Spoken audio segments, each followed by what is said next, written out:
Bueno, vamos a continuar con el tema que estamos viendo, la serie de los frutos del Espíritu Santo, y hay algo que a mí me interesa mucho, pues en lo particular con ustedes, ¿no? Me interesa mucho que este tema y que todo lo que yo he estado hablando quede muy claro. Yo entiendo que es el Espíritu Santo el que hace la labor a través de la palabra de producir un fruto en ustedes, de darles ese entendimiento de que la palabra pues pueda ir desarrollándose en cada uno de ustedes, pero sobre todo en este tema de la fe, porque muchas de las veces se ha pensado que la fe, que es el siguiente fruto que voy a tocar hoy, dice el fruto del Espíritu es amor, gozo, paz, paciencia, benignidad, bondad y fe. Que la fe, pues es un tema complicado porque a veces se piensa que la fe es algo que es común a los hombres. La gente piensa, incluso el creyente piensa que la fe es algo que todos de manera directa tenemos. Y esto pues, esto a la luz de la Biblia no es así. Es cierto que existe una fe humana. Sí, podemos decir que sí, que la gente puede tener fe o su sinónimo que sería confianza en algo o en alguien. Cuando alguien dice, fíjate que yo voy con ese doctor porque le tengo mucha fe. Se están hablando de que tienen mucha confianza en esa persona. Bueno, si lo mencionamos en términos muy humanos, podríamos decir que existe una fe humana. Una fe que dice, ay, yo creo que Dios puede hacer esto, pero es una fe que no tiene nada que ver con la fe que la Biblia nos enseña, porque yo les decía que estos frutos, como lo dice ahí, son frutos del Espíritu, son frutos que el Espíritu Santo produce en aquellos que han nacido del mismo Espíritu. Cada una de las cosas, cada especie y cada género, Dios lo formó de tal manera que, bueno, se relacionaran, ¿no? Cuando hablamos del hombre espiritual, estamos hablando de un ser que no tiene nada que ver con el ser natural, o sea, el hombre terrenal, el hombre sin Dios. Son dos personas muy diferentes, aunque tal vez los dos trabajan en el mismo lugar, comen lo mismo, se visten parecido, usan el mismo autobús o incluso hasta el automóvil parecido. Bueno, pero hay que entender, y yo de verdad le pido mucho a Dios, cada vez que yo preparo la predicación, yo le pido de verdad, digo, Señor, mira, pues en lo que me corresponde a mí, ayúdame en mi torpeza, en mi debilidad, en mi humanidad, a tratar de poder explicarlo de la manera más clara posible y que entiendan, porque este tema es un tema que si lo entendemos tal como la Biblia nos lo enseña, vamos a gozar de una vida plena en Cristo. Nuestro caminar en Dios va a ser siempre, como dice Proverbios, el justo es como la luz de la aurora, que va en aumento. Y para mí es muy triste ver cómo el día de hoy, desafortunadamente, hay cristianos que son muy débiles, hay cristianos que no tienen un sustento bíblico en sus vidas. En la mañana que estábamos en la clase yo les decía, cuestiónenme, a mí, cuestiónenme, al pastor, sí, cuestiónenme de lo que les estoy enseñando, ustedes busquen en la palabra. No solamente se limiten a escucharme a mí o incluso a Chava sobre algún tema en particular. Si alguno de ustedes dice, bueno, es que yo esto que me dicen no es algo que yo aprendí, a mí no me enseñaron así. Lo mejor que tú puedes hacer es ir a la palabra. No me creas a mí, ve a la palabra, descúbrelo en la palabra, porque esa es la única manera en la que tú vas a poder verdaderamente entender qué es lo que Dios tiene que decir. Y insisto, pues esto es muy triste porque yo veo que desgraciadamente los cristianos, no digo que todos, pero muchos, sobre todo aquellos que están, pues digamos, dependiendo del hombre, dependiendo de una doctrina del hombre, donde están siempre haciendo lo que dice el pastor y nunca van más allá, pues se refleja en su vida. Porque cuando hablamos de la fe, pues la fe como tal, ¿verdad? Es algo que el Señor a través del Espíritu pone en el cristiano para varios efectos. Y ahorita vamos a verlo. En primer lugar, la palabra fe que nosotros tenemos en la Biblia, en el griego es pistis. Esa palabra pistis se compone de una palabra que es peizo, en el griego, que también significa persuadir. O asentir, o sea, confirmar, ¿verdad? Con tu cabeza ante una evidencia. O descansar de manera interna sobre algo. Fíjense qué importante es todo esto, ¿no? Por eso yo les decía, no podemos nosotros decir que una persona sin Cristo tiene fe. No la puede tener.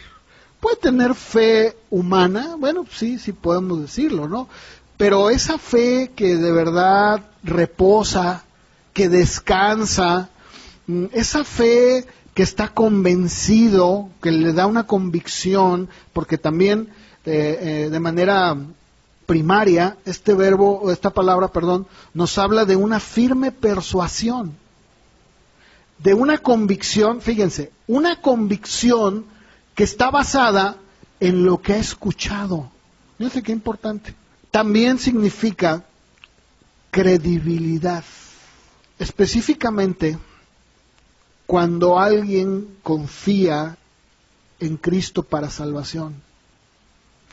Pero también nos habla de una constancia cuando ha hecho ya una profesión de fe. O sea, no solamente la fe actúa cuando nosotros escuchamos el Evangelio y produce en nosotros el Espíritu a través de la fe, la salvación, pero también nos da una constancia en lo que hemos creído. O sea, el que una persona diga, yo creí en Jesucristo como mi Señor y mi Salvador y soy salvo, pero que a los 4 años ya no lo vimos en la iglesia, entonces podemos decir que esa fe no fue una fe genuina. Porque la fe que viene del Espíritu Santo no solamente te da una confianza para salvación en Cristo, no solamente, no, también provoca que haya una constancia, o sea, que persevere en lo que creyó. ¿Sí me explico? ¿Sí? ¿O no? Espero que sí. Esta palabra, en su forma más activa, pues se refiere a alguien que ha creído y por lo tanto es un creyente. O sea, cuando alguien dice, mira, él es un creyente, yo soy un creyente, esa palabra es pistos, alguien que ya ha creído. El reflejo de la fe se tiene que ver, como lo dije hace un momento, en una evidencia. ¿Me explico? En que tú estás perseverando. Pero desgraciadamente, todos estos temas, y sobre todo el de la fe, se ha tratado de una manera tan ligera, tan superficial, que ya cualquiera dice que tiene fe. Y dice, bueno, tú tienes fe, crees solamente. Incluso hay canciones que dicen, si tú puedes creer, ten fe y cree que Dios lo va a lograr. Eso, mis amados hermanos, no es fe como tal, porque la fe que descansa y que es genuina es constante, independientemente de las situaciones que hay alrededor. En pocas palabras, si estás viviendo una situación en tu vida muy difícil, estás pasando por un tiempo muy, muy fuerte, ¿verdad? No sé, de cualquier cosa, la que ustedes gusten. Si verdaderamente tú has creído, si el Espíritu Santo verdaderamente está en ti, entonces el Espíritu, ¿sabes qué va a producir en ti? No solamente el que hayas creído, sino que también estés siendo perseverante y constante en lo que has creído. Por eso el día de hoy, como yo lo decía, desafortunadamente, pues vemos un desfile de personas en la iglesia, vemos un desfile de personas que van a la iglesia y al momento, ¿verdad?, están ahí y aparentemente parece que han creído, Pero la mejor evidencia de que han creído es el tiempo. Es dejarlos ver. ¿Qué pasa cuando esa persona está pasando por un momento de tribulación? ¿Qué pasa cuando está pasando por un momento difícil?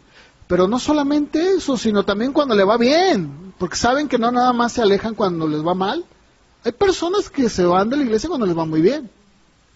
Sí, cuando ven que todo les está funcionando bien y que Dios de una manera hermosa, increíble, empieza a obrar en su vida y todo empieza a salir muy bien. ¿Qué pasa? Dicen, bueno, pues muchas gracias, ¿verdad? Yo venía por mis peces y mis panecillos y ya me los dio, pues con permiso. Bueno, entonces no es una fe genuina. El diccionario de la Real Academia dice que la convicción, esto me hizo muy interesante, es un convencimiento. Cuando hablamos de convencimiento, estamos hablando del verbo convencer. Y el verbo convencer, en su definición, escuchen lo que es: mover con razones a alguien a hacer algo o a mudar, o sea, cambiar un dictamen o un comportamiento. Probar algo de manera que racionalmente no se puede negar. O sea, el que tú te pares y digas, miren, yo tengo una prueba de que Cristo y que Dios me ha cambiado, fehaciente. ¿Cuál es? Mi vida, mi persona, lo que yo soy, lo que yo era. Esa es una forma en la que tú puedes dar testimonio, y de hecho es la forma como damos testimonio. Y no hay nadie, no hay argumento, no lo hay, no hay fuerza humana que te pueda mover. ¿Sabes por qué? Porque estás convencido. El Espíritu Santo te ha dado ese entendimiento para entonces razonar y decir, estoy seguro en lo que creo.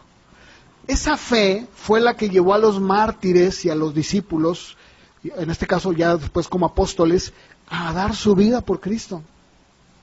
¿Qué era lo que provocaba que la gente en la historia de la iglesia fuera inamovible? Que ponían la hoguera y que decían, vas a morir con toda tu familia. Y decías, aquí estoy. Perfecto. O cuando los lanzaban a los leones en el Coliseo. ¿Qué era eso? Era la fe. Entonces, cuando una persona, pues en su vida, en primer lugar, no manifiesta esto, dices, bueno, pues simplemente fue un buen momento en su vida, ¿no? Un momento emocional que tuvo. Bueno, entonces vamos a ver en la palabra cómo esta fe queda expuesta con el verbo que es pisteu, y lo vamos a ver, que ya lo dije, es una firme convicción que nos produce un reconocimiento pleno de la revelación y de la verdad de Dios. Pero hay personas que nunca fueron a la escuela, pero que sin embargo son cristianos, hijos de Dios, nacidos de Dios, y sabes, nada los mueve. No tienen un conocimiento de teología, no saben griego, no saben hebreo, es más, no tienen esas herramientas que el día de hoy tenemos, como el internet, no lo tienen, pero mira, están bien firmes. ¿Sí los han visto? ¿Han oído de sus testimonios?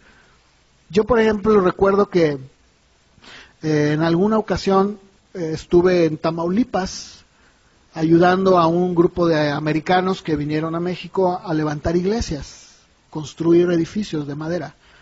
Y andábamos por allá en cerca de Ciudad Victoria, en lo que le llaman los ejidos. Y tú veías a la gente, a los cristianos, a los hermanos, pues, que venían de bien lejos, bien lejos. No había luz, había una planta de luz con la que prendíamos ahí, utilizamos las herramientas de corte y todo eso. Y yo me acuerdo que había hermanitas ya bien grandes, y mira, bien firmes. O sea, gente que tú la veías con una convicción tan profunda, y luego te ponías a platicar con ellos, y te dabas cuenta que muchos de ellos habían sufrido persecución en sus ejidos. y que incluso todavía en ese momento algunas de ellas sus maridos las golpeaban, les sacaban el machete, y tú dices, ¿de dónde sale eso? ¿Estarán hechos de otra cosa que nosotros acá en la ciudad no lo tenemos? No, es la fe verdadera. Han creído con una convicción profunda que dicen, mira, aquí estoy.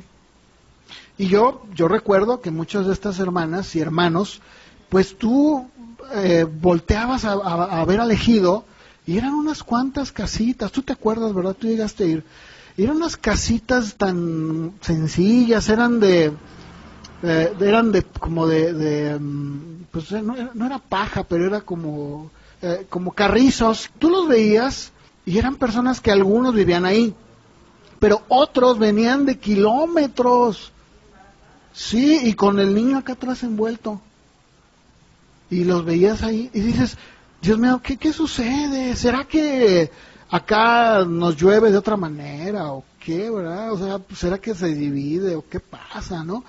O en Chiapas, ustedes han oído, ¿no? De los chamulas, cómo les va ya a los hermanos.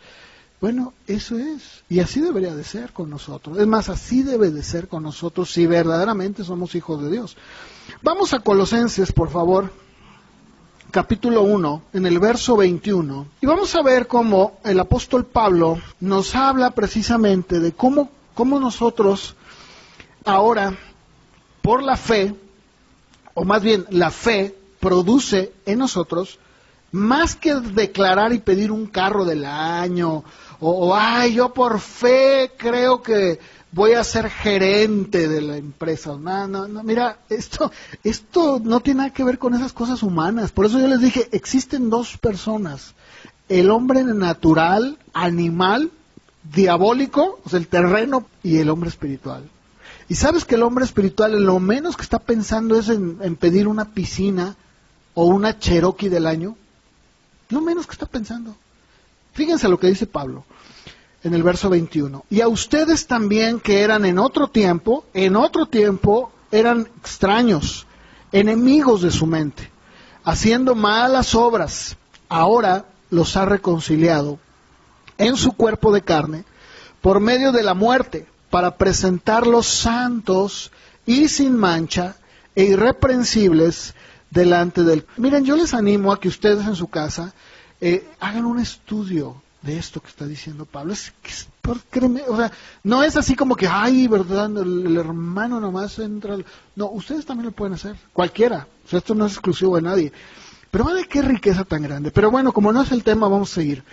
Dice en el verso 23, si en verdad permanecen fundados y firmes en la fe y sin moverse de la esperanza del evangelio que han oído, el cual se predica en toda la creación que está debajo del cielo, del cual yo, Pablo, fui hecho un ministro. ¿Qué dice el apóstol Pablo? Miren, si realmente ustedes, ¿por qué dice si en verdad? Porque él no sabe realmente, ni yo, ¿verdad? Yo puedo decir, aquí los hermanos, y pues ¿cuál?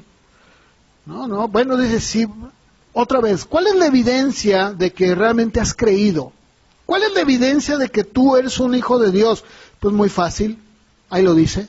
Si tú permaneces fundado y firme en la fe y sin moverte de la esperanza, ¿cuál es la esperanza que tenemos? La esperanza de la vida eterna, ¿no? Que se va a consumar cuando nos muramos. De hecho, ya está en nosotros, ya está. Pero cuando muramos, ahora sí que ya ponemos la cereza en el pastel y miren, adiós.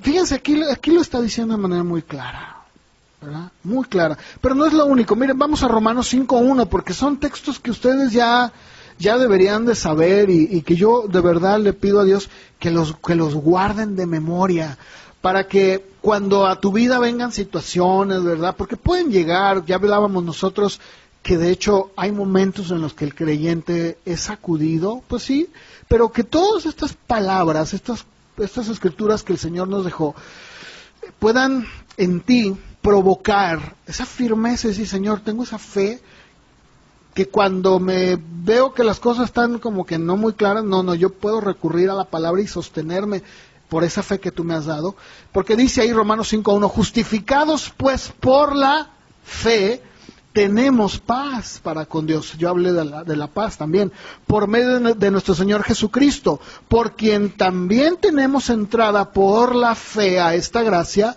en la cual estamos, ¿qué? Firmes. ¿Te fijas? Ok, voy a aclarar esto. El que un creyente de repente flaquee o que se sienta inseguro, bueno, es parte de una naturaleza humana, estamos de acuerdo, pero que de eso a que sea arrastrado y que de repente ya no lo vemos, o que ya no se para en la iglesia, no quiere saber, no, yo ya no quiero saber nada, no, mira, déjame. ¿Saben qué? Esa es una evidencia de que jamás de los jamases tuvo una fe genuina. No la tuvo. Digo, no lo digo yo, lo dice la Escritura. Por eso les digo, es normal que nos sintamos de repente atribulados, que nuestra carne siente, sí, estamos en un cuerpo sujeto a debilidad, eso no lo podemos cambiar. Yo creo que si tú te quemas la mano te va a doler, ¿no es cierto? Si estás clavando y te pegas con el clavo, pues no que dices, ay no, yo estoy bien firme en la fe, no me duele nada. Pues no, ¿verdad? Entonces sí me explico, o sea, te duele, te enfermas y ¿qué haces? Pues te vas a la cama, ¿no? Vas al doctor, te duele. Bueno, sí entendemos eso, pero que de eso repercuta a que de repente tú, esa persona, ya no la ves, y que no solamente no la ves, sino que ves que su vida ya es igual, y dices, no, ¿sabes qué? Pues esta persona realmente, no es posible, no tuvo esa fe que Dios produce, que provoca. Primera de Corintios, capítulo 16, verso 13, por favor acompáñenme. Aquí otra vez el apóstol Pablo incita y dice, miren, velen, atentos, estén ahí firmes en la fe. Firme en la fe. Entonces firme, pórtense varonilmente, esfuércense, y que todas las cosas que ustedes hagan, háganlas con amor. ¿Sí? Entonces, estamos viendo cómo la Biblia nos habla de que por la fe tenemos una seguridad, una firmeza, estamos seguros en Él. Y aún, como decía yo, aún cuando tal vez de repente pueda haber situaciones en nuestra vida, esa misma fe que el Espíritu Santo produce como un fruto, es la que nos vuelve a poner de pie. A ver, yo les pregunto, en la vida de Abraham, ¿hubo momentos de duda? Sí, ¿verdad? Sí los hubo. ¿Hubo momentos de debilidad? Claro.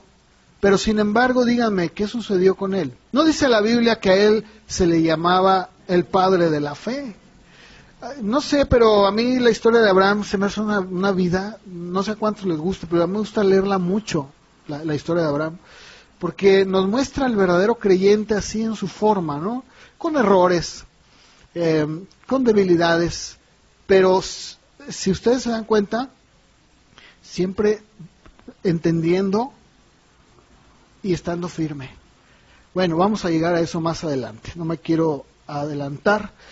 Ahora por favor vamos a 2 de Corintios capítulo 1 versos del 22 al 24, dice ahí Pablo, fíjense, Pablo hablando en el contexto a los corintios, que es una iglesia muy particular, ¿no? Muy particular.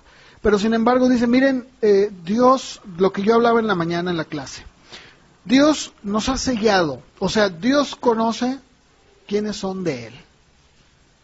Él sabe. Dice, bueno, Él ha puesto un sello de propiedad y nos ha dado las arras del Espíritu. Dijimos que el Espíritu es el que produce los frutos. Puesto su Espíritu en nuestros corazones como arras, como ese depósito en garantía de que vamos a regresar, que somos de Él. Y luego sigue diciendo, sin embargo yo invoco a Dios por testigos sobre mi alma, que por ser indulgente con ustedes no he pasado todavía a Corinto. No que nos enseñoremos de vuestra fe, sino que colaboramos para su gozo, porque por la fe están firmes. La fe debe de provocar, o más bien provoca, como ya lo expliqué, esa convicción, esa persuasión, ese descanso, o sea, el reposar y el saber que Dios, por esa fe que ha puesto, va a obrar, y que no existe nada que yo pueda hacer para que las cosas cambien. Al contrario, Por eso yo decía de Abraham. Abraham, Dios le promete un hijo. Y dice, yo te voy a dar un hijo y de tu descendencia serán benditas las naciones y todo esto. Y sin embargo, vemos a Abraham y a su esposa, pues tratando de cumplir o de adelantarse o de alguna manera, pues digamos, de conducirse de acuerdo a una costumbre que ellos tenían, muy de ellos, para tener un hijo, pensando que esa era la manera en la que iba a venir el hijo de la promesa, cosa que no es así. O sea, Dios promete y dice, esto es lo que yo soy, esto es lo que yo te he prometido, y ¿saben qué? No cambia, es inamovible. Por eso yo decía, es muy triste ver el día de hoy cristianos que están todos así, pero ay, ¿será que de veras Dios me oye? ¿Será que...?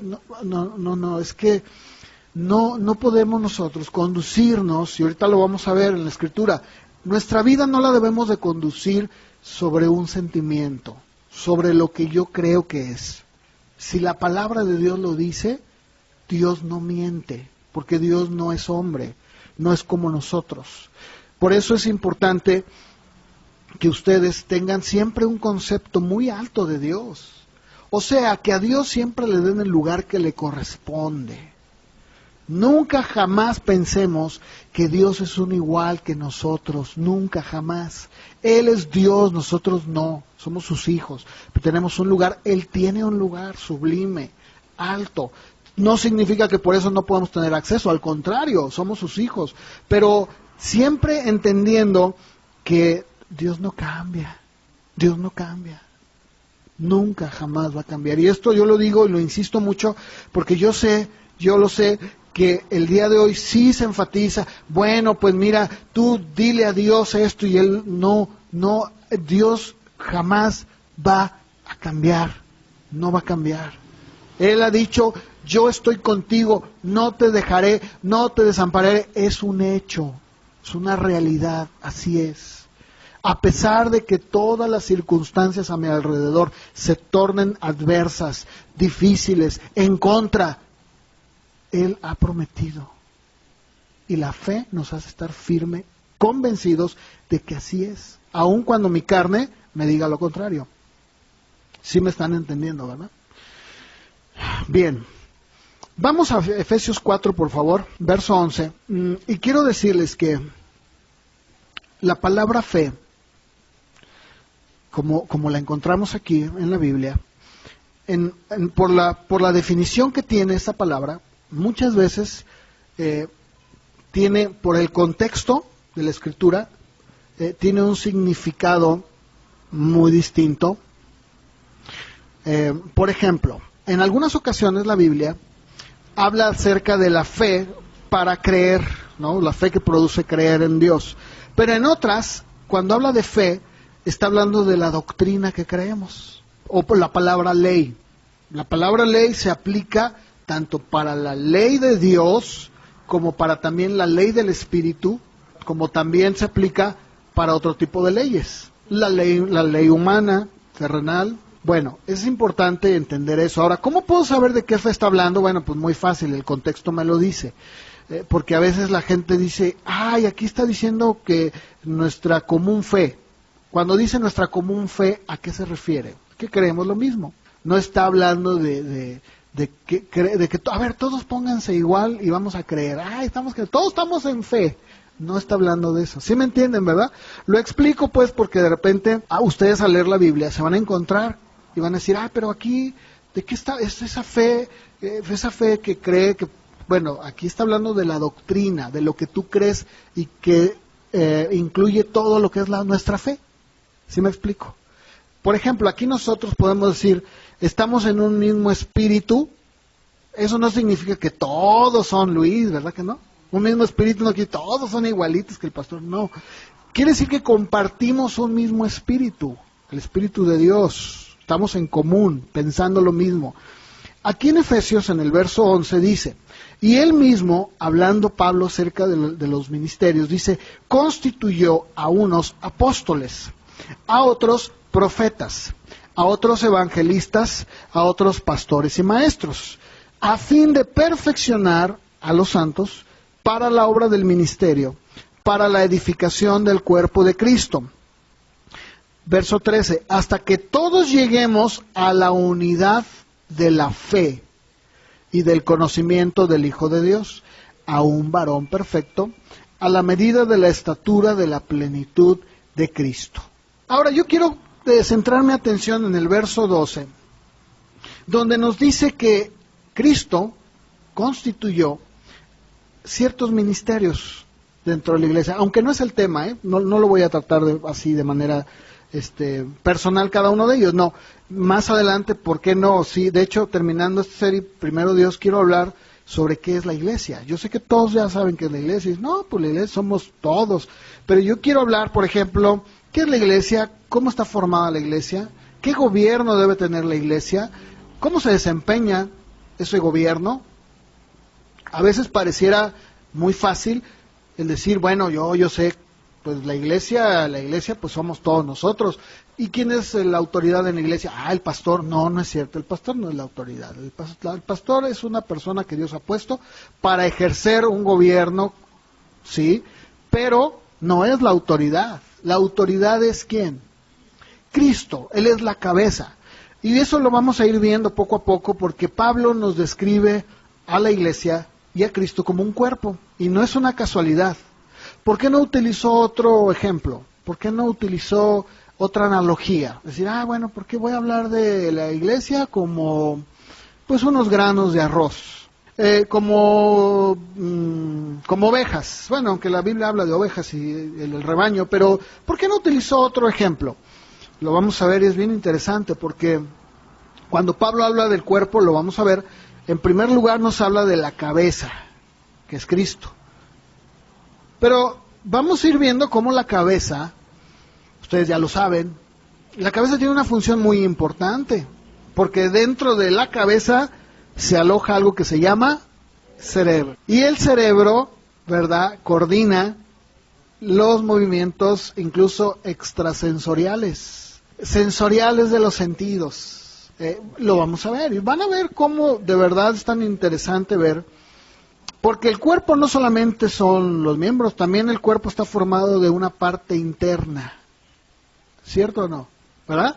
A veces nos olvidamos del riñón, nos olvidamos de los intestinos, y solamente hablamos del dedo, del ojo, del oído. Bueno, ¿y lo de adentro qué? A ver, si no tuviéramos un sistema digestivo bueno, te mueres, no vas al baño. Hay personas que sufren mucho de estreñimiento, ¿no? Porque su intestino no funciona muy bien, y bueno, algunos perezosos, no sé, hay varios conceptos ahí. Sí, ¿no? Le llaman intestino perezoso. Bueno, eso lo vamos a ver, porque todo eso es aplicable. Todo eso tiene una función dentro de la iglesia. Tal vez ustedes se preguntan, bueno, ¿y aquí cómo nos gobernamos? Lo vamos a ver. Vamos a ver, eso lo vamos a ver. ¿Qué dice la Biblia? ¿A quién puso Él? Oye, y entonces esto de los apóstoles, ¿quiénes son? Porque yo oigo tantas cosas de apóstoles que bueno, vamos a verlo. Pero ahorita no. Ahorita vamos a ver otro tema. El verso 2 dice que Dios constituyó a todos estos que ya mencioné, del verso 11, con un fin. ¿Cuál es ese fin? Ahí lo dice, el verso 12. Preparar, capacitar, dice Reina Valera, perfeccionar a los santos para la obra del ministerio, para la edificación del cuerpo de Cristo. Y luego ya dice, ¿cuál es el fin? Con el fin de que todos lleguemos a tener una misma unidad de pensamiento en lo que creemos. O sea que de repente alguien dice, no hermano, pero es que yo creo que Dios, pues yo sí creo en Dios, pero no sé, a mí se me figura que Dios, como decía una señora, ¿verdad?, está tan ocupado que a veces yo pienso que ni me oye, ¿verdad? Y hay cristianos que creen eso, ¿saben? Y tú dices, oiga, ¿y usted cuánto tiempo tiene cristiana? Uy, no, pues ya, bien mucho, dicen, bien mucho. Entonces dicen, no hemos llegado a la unidad de la fe. O sea, de lo que creemos, no, estamos muy lejos. Bueno, aquí lo que quiero yo recalcar es lo siguiente. El objetivo que tienen estos ministerios es perfeccionar. Y la palabra que usa ahí en el griego es katartismos. Esa palabra viene del verbo katartisein. Fíjense, esa palabra se utilizaba en el mundo antiguo en la cirugía, cuando a alguien le hacían una cirugía. Cuando colocaban un miembro roto, o sea, cuando alguien tenía un hueso, digamos, roto, lo acomodaban, o ponían una articulación en su estado normal otra vez. Ahora, por ejemplo, usamos el yeso. Incluso ya hay hasta, creo que por ahí hay otro que ya no usan el yeso, ¿verdad? Usan otra cosa más moderna que el yeso, que incluso es mejor. Bueno, aquí lo que quiero es que veamos cómo lo que la Biblia enseña es que estos ministerios están para poner en una correcta posición aquella articulación que está fuera del lugar. En pocas palabras, lo que tú estás creyendo ahorita, lo que ustedes están creyendo, pues están creyendo de acuerdo a la predicación que yo les estoy dando, y lo que mi función como pastor, y que está ahí en el verso 11, porque Dios constituyó, es precisamente eso: ayudarles a que si alguna idea por ahí está toda como media chueca, torcida, fuera de lugar o rota, se enderece. Aquí el problema es que desafortunadamente el día de hoy eso no sucede. Por eso es que tenemos un problema tan grande en la iglesia en general, porque aquellos que Dios ha puesto, pues en lugar de hablarle a la gente de la palabra, en lugar de hacer esa labor que deberían de tener, que es la de colocar ese miembro roto, de volver a su estado natural o normal esa pieza, ¿verdad? Colocarla donde debe dar, no lo hacen. También esa palabra se utilizaba cuando alguien remendaba las redes, ¿verdad? Cuando estaban rotas las volvía a remendar, de tal manera que podía otra vez ser utilizable. Y bueno, aquí encontramos un problema muy grande porque muchas de las veces no encontramos esto. Y yo sé que precisamente por eso es que muchos cristianos en su fe, en lo que creen, en las doctrinas que creemos, no están firmes. Porque desafortunadamente lo que les están enseñando no es la palabra de Dios, que tiene el poder para poder restaurar, para poder corregir. Y eso también involucra algo que se llama disciplina. Porque dentro de la iglesia tiene que haber disciplina. Y lo vamos a ver cuando yo empiece a hablar sobre qué es la iglesia. Porque la iglesia está para ejercer disciplina. Es parte de la labor de la iglesia. Que si un miembro está actuando de una manera incorrecta, está actuando fuera del orden de Dios, bueno, hay que disciplinarlo. ¿Con qué fin? De que todos le hagamos bolita para que se le quite. No, de esto, restaurarle otra vez a su estado y que pueda incorporarse a la iglesia nuevamente y ser edificado. Ese es el propósito de la disciplina. La disciplina no es para exponer, la disciplina es para corregir.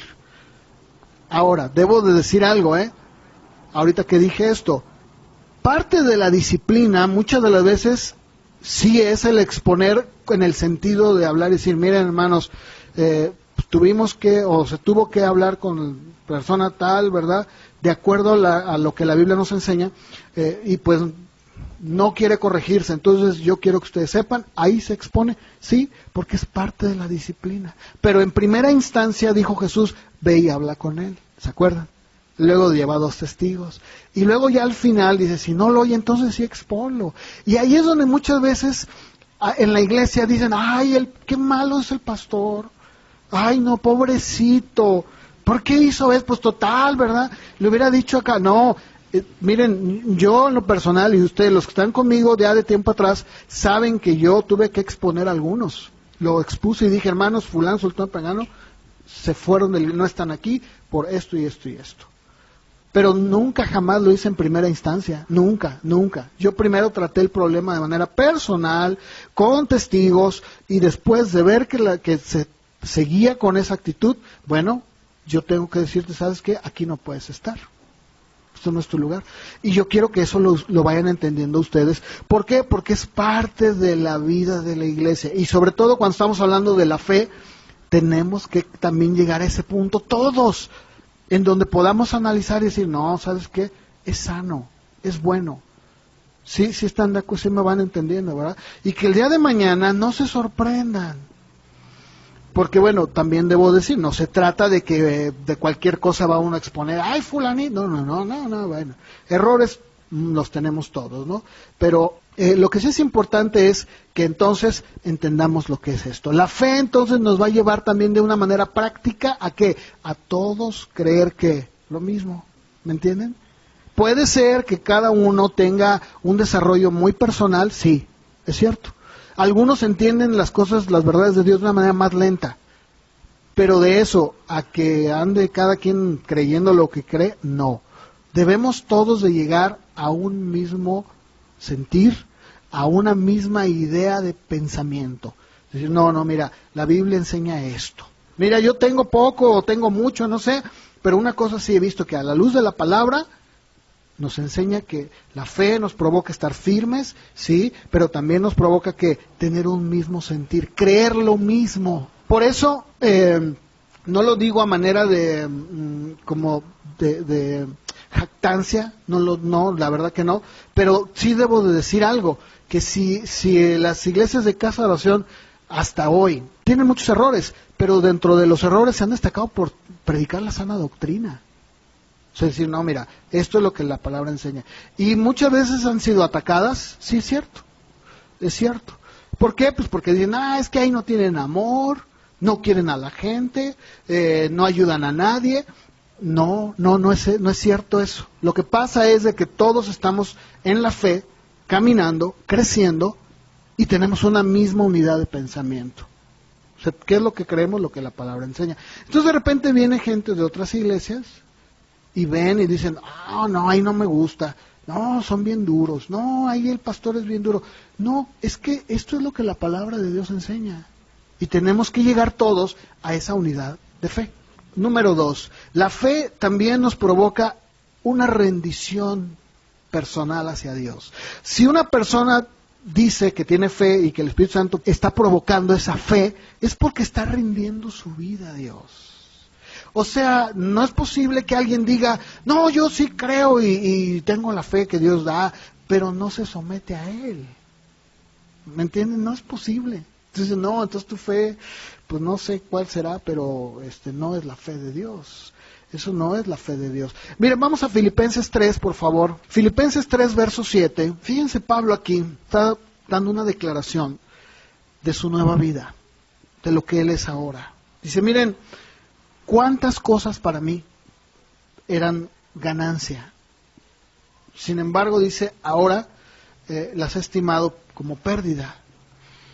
En el verso 7, esa palabra ganancia que dice la Reina Valera, efectivamente está hablando de una ganancia económica, de algo que tenía un valor económico para él.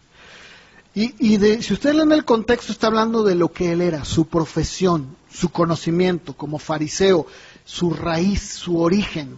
Él dice, yo soy un hombre hebreo de hebreos, o sea, no tengo mezcla, no soy samaritano, soy un hombre que de familia viene de fariseos, soy nada menos que de la tribu de Benjamín, que fue una de las tribus que se mantuvo firme siempre, de la cual venía el rey Saúl.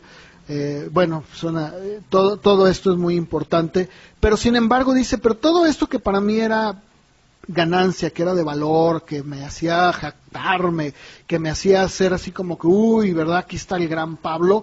Dice, el día de hoy yo lo he estimado como pérdida, y ahí habla de pérdida en donde te quedas sin nada, o sea, no tengo nada, me quedé sin nada. Dice, yo todo esto lo estimo como pérdida, ¿por amor de qué? De Cristo. Y ciertamente dice, aún estimo todas las cosas como pérdida, por la excelencia del conocimiento de Cristo Jesús, mi Señor. Dice, por amor del cual lo he perdido todo. O sea, todo lo que yo era, mis títulos, mi grandeza, mi autoridad, el lugar que tenía en la sociedad, todo lo he perdido por amor a Cristo, todo lo he perdido. Y dice, y lo tengo por basura. Ustedes ya saben esa palabra, ¿no? Estiércol. Para ganar a Cristo y ser hallado en Él. Dice, no teniendo mi propia justicia, que es por la ley. O sea, la justicia que él aprendió como judío era el de tu tú generar esa salvación, tú justificarte por tus obras. Dice, no, sino más bien la que es por fe, ¿sí? La que es de fe, la fe de Cristo, la que me hace creer, que me permite estar seguro, que puedo saber que es esa justicia de Él, no es mía. Yo prefiero esa. Yo les decía en la mañana a los de la clase, ¿qué prefieren ustedes? ¿Subirse a un barco en donde Cristo es el capitán y se encarga de llevarlo a donde Él quiera y tú simplemente disfrutar y decir gracias Señor, o tú manejar el barco? Pues hasta la comparación es lógica. Es lo mismo. O sea, existen dos vertientes, el creer que Dios es capaz y suficiente, o el creer que tú puedes hacer algo por ti mismo, lo cual es imposible.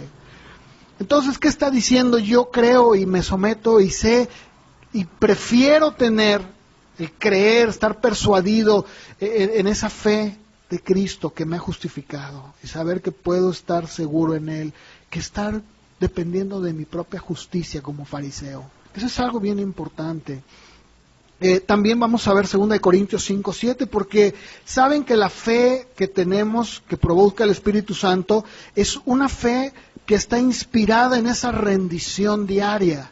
Esa fe, yo lo decía, nos debe de llevar a vivir una conducta rendida a Él. Ustedes lean el contexto, Pablo está hablando de aflicciones, está hablando de Él, y dice, hermanos, por fe andamos, no por vista. Yo les dije, el hombre natural, el hombre sin Dios, no puede vivir por fe. El hombre natural, ¿en qué está basando su vida?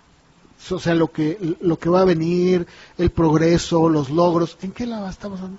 Lo que tiene, lo que puedo lograr, lo que puedo hacer. Pero aquí, ¿qué está diciendo Pablo? ¿Cómo es que el hombre espiritual vive? Por fe. Yo les decía a Abraham, ¿no? Abraham en algunas ocasiones pudo ver a su alrededor y decir, híjole, se me hace que Dios no me va a dar ese hijo.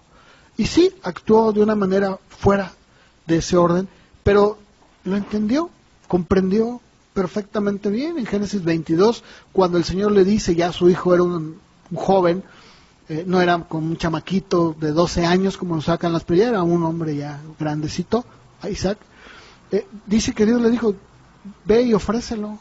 ¿Y qué hizo él? De hecho voy a dividir en dos el tema de hoy, porque pues todavía tengo mucho que hablar y quiero seguir hablando de este tema, porque tenemos todo un capítulo que habla de la fe, ¿no es cierto? Y si se dan cuenta, dice que él, Abraham, creyó que Dios era poderoso para levantar a su hijo entre los muertos.